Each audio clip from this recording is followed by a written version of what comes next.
маданияти халқҳои Осиёи Миёна дар замони муғулҳо.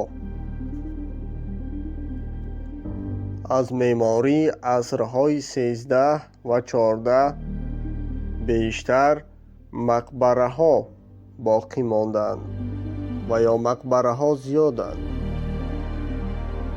мадрасаву кӯшкҳо низ бунёд мегардиданд.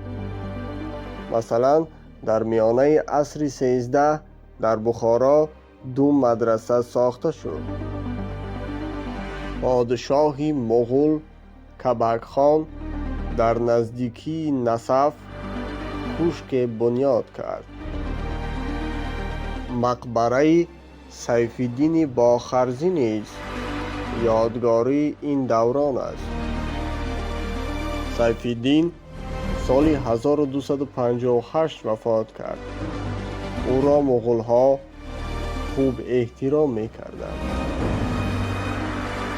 мақбараҳои он давра аз лиҳози меъморӣ ба 2 гурӯҳ ҷудо мешаванд.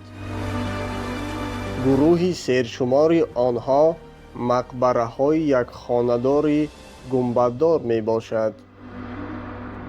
гурӯҳи дигар 2 гумбад дошта аз марқад ва зиёратхона иборат аст. мақбараи Сайфиддини Бохарзӣ низ ба ин гурӯҳ шомил мешавад. маълумот аз китоби тоҷикони академик Бобоҷон Ғафуров. гӯянда Тураҷон Тураев.